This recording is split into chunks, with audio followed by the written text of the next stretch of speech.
For more, let's bring in today's political panel. With me here is 917 Strategies founder and president Sarah Selip and Democratic analyst Ari Aramesh.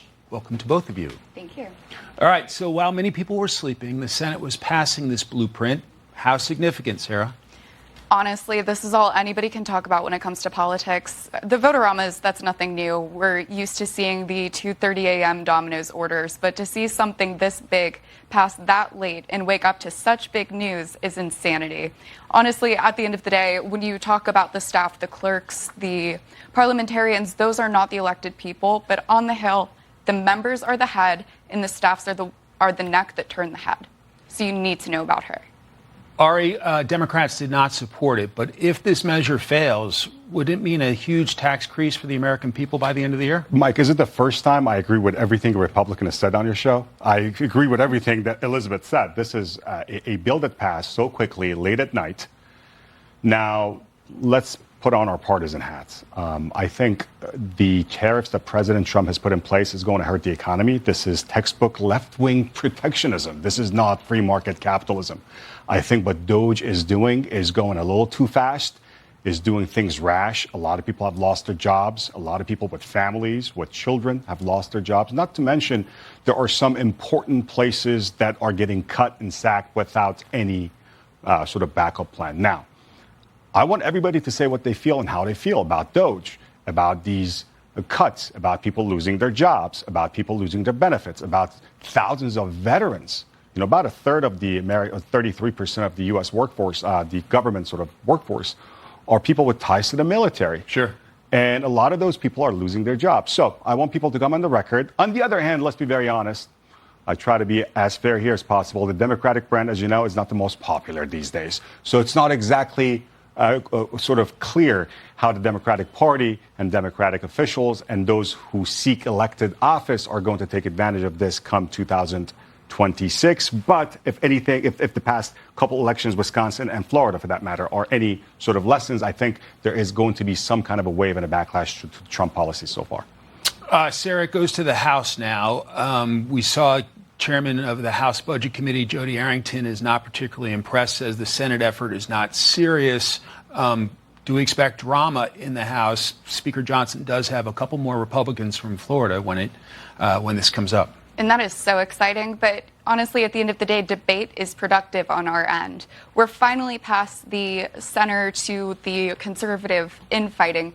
But this is something that we debated so long. And now Republicans are criticizing the Senate counterparts for not adopting the same language and everything. And for the budget resolution, budget bill, we do need to make sure this is taken care of.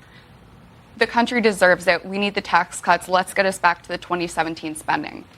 Ari, is there frustration for Democrats in the House because now there are a couple more Republicans to help them pass stuff? No doubt about it. I mean, President Trump also sensed that threat. That's why Congresswoman Stefanik is no longer going to be our UN ambassador. She's going to stay. And that's a pretty red district. But the fact that they thought they might lose that, New York seat because there's some backlash towards. And by the way, let's be fair. Every time you have a sitting administration, the next sort of midterm and anything up to the midterm is not going to be bad. It's not going to be great for that administration. But we're just, 2 months in? I mean, he took 3 months in and you got a lot of. But they went too fast. I think that especially DOGE reforms, it's just too fast and too much without having it thought through. But there are some good stuff. Talking about revenue.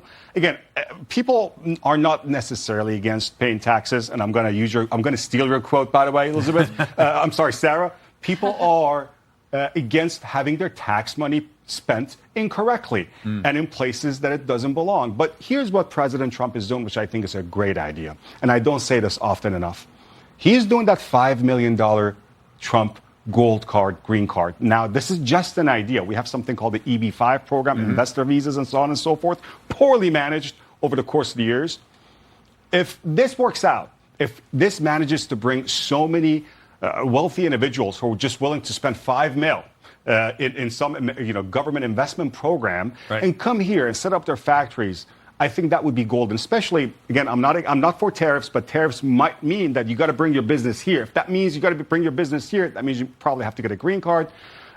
Just to give you an example, our phones have been ringing off the hook because of this, and we don't know how this is going to go forward, but I think it's a great idea.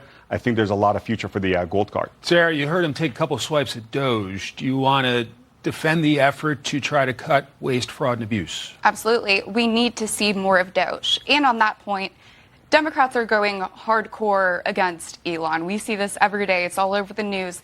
Thank goodness that Attorney General Pam Bondi took the measures that she did to go against these protesters. But in the same time, these leftists, these left-wing lunatics would be doing the same exact thing, regardless of who was in charge of the DOGE effort.